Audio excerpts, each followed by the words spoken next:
Hello friends. मैं हुकम सिंह आपके अपने यूट्यूब चैनल एग्जाम मैथ्स में आपका स्वागत करता हूं। दोस्तों, जैसा कि आपको पता होगा, हम एसएससी सीजीएल और सीपीओ 2022 को टारगेट करते हुए एसएससी के जो प्रीवियस ईयर्स के पेपर्स हैं उनको हम चैप्टर वाइज डिस्कस कर रहे हैं।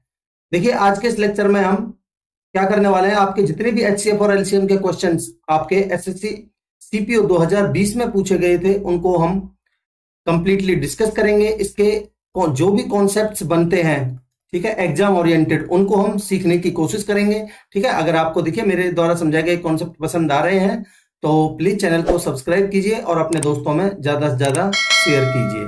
ठीक है, तो देखिए, हम आज के इस लेक्चर में आपके जितने भी एचसीएफ एलसीएम के क्वेश्चंस आपके एसएससी सीपीओ 2020 में पूछे गए थे उनको बिल्कुल यूनिक कॉन्सेप्ट के साथ देखने वाले हैं।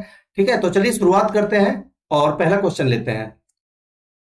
देखिए क्या कह रहा है, what is the least number which when divided by 15, 18, 36 leaves the same remainder 9 in each case and is divisible by 11। ठीक है, अब देखिए पहले मैं आपको इसका शॉर्टकट बताता हूं कि आपको एग्जाम में कैसे करना है। देखिए, ये संख्या अगर इनसे डिवाइड कब हो रही है, अगर ये इनसे डिवाइड करने पर 9 रिमाइंडर बच रहा है, इसका मतलब इनमें से अगर मैं 9 घटा देता हूं तो ये संख्या 15, 18 और 36 से डिवाइड होगी, जो भी संख्या होगी। तो अगर मैं इसमें से 9 घटाता हूं तो मेरा कितना बनेगा, 1071। अगर मैं इसमें से 9 घटा देता हूं तो कितना बनेगा मेरा, 1062। अगर मैं इसमें से 9 घटाता हूं तो मेरा क्या बनेगा, 1260। ठीक है, और इसमें से अगर मैं 9 घटाता हूं तो मेरी संख्या कितनी बनेगी, 1080। ठीक, अब बड़ा ध्यान से देख के मुझे एक चीज बताइए कि यार अगर संख्या 15 से डिविजिबल है तो वो 5 से डिविजिबल होगी और 5 से डिविजिबल होगी। अब ये देखिए, जो रिमाइंडर बच रहा था वो मैंने घटा दिया। अब ये संख्या है, जो भी संख्या होगी वो इन तीनों से भाग होगी।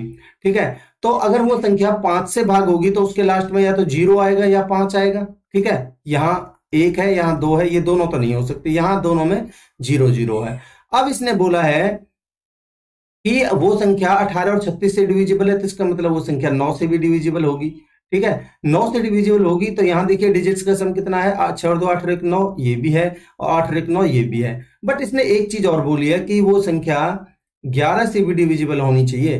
ठीक है, तो अगर मैं इन दोनों, ये दो ऑप्शन मेरे कट चुके हैं, तो ये संख्या अगर मैं इसको चेक करता हूं तो मेरा यहां देखता हूं तो 6 और 1 7 और 9 और 1 9 और 2 11, डिफरेंस 0 या 11 नहीं आ रहा, इसलिए ये ऑप्शन भी मेरा कट जाएगा। यहां देखता हूं तो 8 और 1 9 और 9, डिफरेंस 0 आ रहा है, इसलिए मेरा एक ही ऑप्शन बनेगा, ऑप्शन 4 आंसर हो जाएगा। ठीक, आई होप आपको ये तरीका पसंद आया होगा। अब मैं आपको जो मेथड होता है, अब मैं आपको मेथड समझाने की कोशिश करता हूं। ठीक है, कई क्वेश्चन में अगर आप फंस जाते हो तो मेथड तो आना चाहिए। ठीक है, तो मेथड क्या होगा इसका कि भाई इन संख्याओं से भाग देने पर 9 रिमाइंडर बच रहा है, तो इसका मतलब अगर मैं इनमें इनका एलसीएम लेके, ठीक है, पहले हम क्या करेंगे, इनका एलसीएम लेंगे। एलसीएम लेंगे किस किस का, 15, 18 और 36 का। ठीक है, कितना आ जाएगा आपको, आई होप आप निकाल लोगे, 180 आ जाएगा। ठीक है, तो मेरी जो संख्या बनेगी, जो संख्या बनेगी वो कितनी बन जाएगी मेरी, 180 का कोई मल्टीपल भी भाग जाएगी इन तीनों से। भाई अगर 180 इनका एलसीएम भाग जा रहा है तो इसका 180 का कोई मल्टीपल भी भाग जाएगा, क्योंकि भाई 180 अगर मैं संख्या मान लेता हूं तो 180 तो 11 से भाग जाती नहीं है, तो इसका मतलब मुझे इसका कोई मल्टीपल मानना पड़ेगा। तो मैं मान लेता हूं कि 180 का कोई मल्टीपल 180 के, और प्रत्येक केस में 9 से बच रहा था तो इसका मतलब उसमें 9 ऐड कर देंगे तो वो संख्या आ जाएगी। ठीक, आई होप आप इतना समझ पाए होंगे। ठीक है, तो आप देखिए, आपका ये कह रहा है कि वो संख्या 11 से भी डिविजिबल है, तो अगर ये 11 से डिविजिबल है तो क्या बन जाएगा मेरा, 180 के प्लस में 9। अगर मैं इसको 11 से भाग देता हूं तो भाई जो पूरा पूरा भाग चला जाता है उसमें से तो इसको हटा ही दीजिए, उससे हमारे को लेना देना नहीं, क्योंकि वो तो पूरा पूरा भाग चला ही गया। तो देखिए 11 एकम 11 बचे कितने आपके, 7 11 छिक्के 66, तो आपका 4 के बचेगा। ठीक है, तो यहां से जो बचेगी मेरी संख्या वो बनेगी 4 के प्लस में 9। अब भी ये संख्या 11 से भाग होनी चाहिए। अब आप यहाँ के की वैल्यू पुट कर लीजिए जो इसको सेटिस्फाई करेगी। अब मैं इधर समझा देता हूं। देखिए आपका है 4 के प्लस में 9, अगर ये 11 से डिविजिबल है तो आप के की क्या वैल्यू रख सकते हैं। देखिए अगर मैं आपका के की वैल्यू 1 लेता हूं तो कितना बन जाएगा आपका, 9 और 4 13 है, जो कि 11 से भाग नहीं जाता। तो और मैं के की वैल्यू अगर 2 लेता हूं तो 4 दूनी 8 और 9 17 नहीं जाएगा। 3 लेता हूं तो 4 12 और 9 21 नहीं जाएगा। 4 लेता हूं तो 4 चौक 16, 16 और 9 25, 11 से भाग नहीं जाएगा। 5 लेता हूं तो 5 चौक 20 और 9 29 नहीं जाएगा 11 से। 6 लेता हूं तो 6 चौक 24, 24 और 9 33, 11 से भाग चला जाएगा। इसका मतलब मेरी के की वैल्यू 6 पर ये सेटिस्फाई कर रही है। ठीक है, अगर मेरी के की वैल्यू 6 आ चुकी है तो मेरी जो संख्या थी, क्या थी, ये थी ना, तो संख्या कितनी आ जाएगी भाई, तो मैं यहां से मेरा जो संख्या होगी वो आ जाएगी आपकी 6 से 6 रखिए 18, देखिए मैं लिख ही देता हूं, चलिए 180 गुना में 6 और प्लस में 9, कितना बन जाएगा आपका 18 छक्के 108 यानी 1080 प्लस में 9, आंसर हो जाएगा आपका 1089। मैं उम्मीद करता हूं कि कॉन्सेप्ट भी आपको पसंद आया होगा, मेथड भी पसंद आया होगा। ठीक है, ऑप्शन 4 आपका आंसर था 1089। अगला क्वेश्चन लेते हैं, देखिए क्या कह रहा है, two numbers are in the ratio 7:11 and their HCF is 28, then the difference between the two numbers. बड़ा आसान क्वेश्चन, 28 चौका 112 हो जाएगा। देखिए कैसे भाई, दो नंबर्स का रेशियो अगर मैं, देखिए अगर मैं दो नंबर्स मानता हूं ए और बी, और उनका ये मेरे नंबर्स हैं, ठीक है, और अगर मैं इनका एचसीएफ को एच मान लेता हूं, एचसीएफ को थोड़ी देर के लिए अगर एच मानता हूं, तो मेरी संख्याएं क्या बनेंगी, संख्याएं क्या बन जाएगी मेरी, एच ए और एच बी, यही बनेंगी। ठीक है, तो सेम यहां ये इसने रेशियो गिवन है ए रेशियो बी का 7:11। ठीक है, तो भाई 7:11 यहां नंबर्स का रेशियो गिवन है। ठीक, और आपको एचसीएफ भी गिवन है 28, तो एचसीएफ अगर 28 गिवन है, हमसे पूछा है डिफरेंस, तो इनका डिफरेंस कितना हो जाएगा भाई 4, और एचसीएफ अगर हम मेरा 28 है तो संख्या कितनी बन जाएगी भाई, the difference between the two numbers, तो हमें 4 की वैल्यू निकालनी है, तो 4 गुना में 28 बन जाएगी, कितना बन जाएगा 28 दूनी 56, 56 दूनी 112 है। ये आपका आंसर हो जाएगा ऑप्शन 4। ठीक, अगला क्वेश्चन लेते हैं, इजी सा क्वेश्चन था। क्या कह रहा है, the least number which is exactly divisible by 5, 6, 8, 10 and 12। देखिए लीस्ट नंबर हमें बताना है जो इन तीनों से भाग हुई है, इसका मतलब हमें इनका एलसीएम निकालना है। ठीक है, अब आप देखेंगे कि भाई देखिए 150 में तो 12 का भाग जाएगा नहीं, इसको तो आप एलिमिनेट कर ही दीजिए। अब 180, 240 और 120, अब हम इनमें इन सब का भाग जा रहा है। ठीक है, बट हमें लीस्ट देखना है, तो सबसे पहले हम 120 को चेक करेंगे। तो देखिए 5 से भी भाग जाता है, 6 से भी जाता है, 8 से भी जाता है, 10 से भी जाता है, 12 से भी जाता है, आंसर हो जाएगा 120। ठीक, बाकी आप देखिए एलसीएम कैसे निकालेंगे, जैसे मैं आपको मेथड पिछले लेक्चर से बताता आ रहा हूं कि आप सबसे बड़ी संख्या उठाइए। मान लेते हैं मैंने सबसे बड़ी संख्या 12 एलसीएम मान लिया, क्या इन बाकी संख्याओं के बारे में जाता है, नहीं जाता भाग।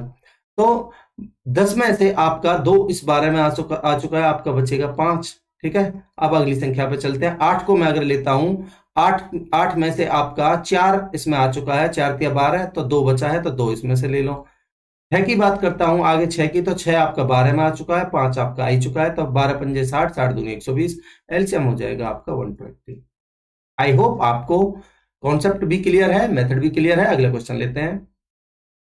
क्या कह रहा है, the ratio of the two numbers is 7:13 and their HCF is 8, their LCM is. भाई देखिए जब भी दो संख्याएं मान लेते हैं, दो संख्याएं ए और बी होती हैं। ठीक है, अगर ये दो संख्याएं ए और बी होती हैं और उनका एचसीएफ अगर हमें एच गिवन है, तो इनका जो एलसीएम होता है वो कितना होता है, एच ए बी। ये आपको पता होना चाहिए। तो सेम आपका ए ये है, बी ये है, एच ये है, तो आपका एलसीएम कितना हो जाएगा, 7 गुना में आपका 13 गुना में 8, कितना बन जाएगा, 13 7 91 गुना में 8, कितना बनेगा, 8 एकम 8, 8 नाम 72, 728 will be the correct answer, option 1। ठीक, अगला क्वेश्चन लेते हैं। देखिए क्या कह रहा है, the least number which is exactly divisible by 4, 5, 8, 10 और 12। देखिए लीस्ट नंबर वही, इनका एलसीएम निकालना है। तो एलसीएम के लिए देखिए आपका 12 में 150 में 12 का भाग नहीं जाता, वही सेम। तो इनमें से अगर हम सबसे छोटे को चेक करेंगे तो 120 में इन सबका भाग जाता है, आंसर 120 हो जाएगा। बाकी आप वही उसी तरीके से एलसीएम भी निकाल सकते हो। भाई मैंने एलसीएम मान लिया इनका, सबसे बड़ी संख्या 12 है, क्या 12 में सबका जाता है, बिल्कुल नहीं। इसलिए 12, अगर मैं अगली संख्या 10 को चेक करता हूं तो 10 में से आपका 2 12 में आ चुका है, 5 बचेगा।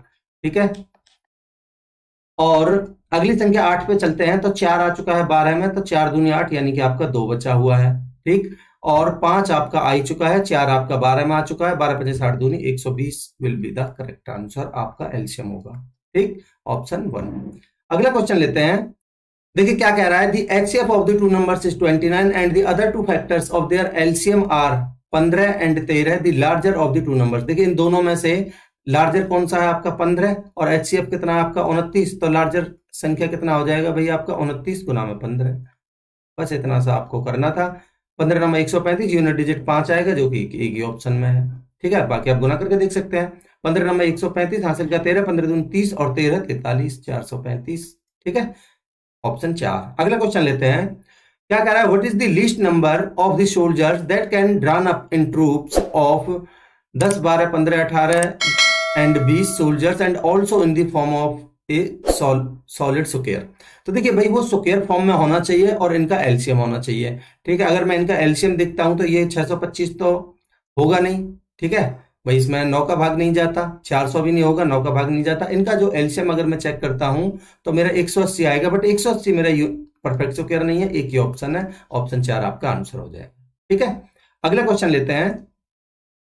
To numbers are in the ratio 7:11 और उनका एचसीएफ गिवन है 28। कह रहा है सम ऑफ द टू नंबर्स, मुझे बताइए इनका सम कितना हो जाएगा। 11 और 7 18, तो इनका 18 की वैल्यू आपको निकालनी है, तो कितना बन जाएगा। अगर एचसीएफ 28 है तो 28 गुना में 18 कितना बनेगा। 18 8 144, यूनिट डिजिट 4 जो कि एक ही ऑप्शन में है। ठीक है, 18 8 144, 14 18 दूनी 36 और 14 50, 504 will be the correct answer, option 3। ठीक है, अगला क्वेश्चन लेते हैं। क्या कर रहा है, what is the sum of the digits of the least number which when divided by 15 18 and 36 leaves the same remainder 9 in each case and is also divisible by 11।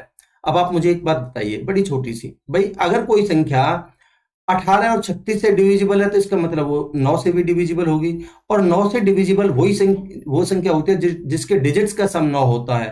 ठीक है, तो उस संख्या के डिजिट्स का सम भी 9 होना चाहिए, तो इसका डिजिट का सम 8 है, इसका 6 है, इसका 7 है, एक ही ऑप्शन है, बस यही आपको करना था। ठीक, बाकी आप उसी मेथड से कर सकते हो, मैं आपको समझा के आ रखा हूं। भैया आपका जो संख्या बनती है वो बच के कितनी बनती है आपका 4 के प्लस में 9, यानी कि आपकी संख्या कुल मिला के आ जाती है, यहाँ 11 से भाग देने पर 1089 आई थी। इसने इसका डिजिट का सम पूछा, यही सेम डाटा के साथ था ना पिछला क्वेश्चन हम करके आ रखे हैं। तो 8 और 1 9 और 9 18, यानी कि 18 आपका आंसर वैसे भी हो जाएगा। ठीक है, अगला क्वेश्चन लेते हैं।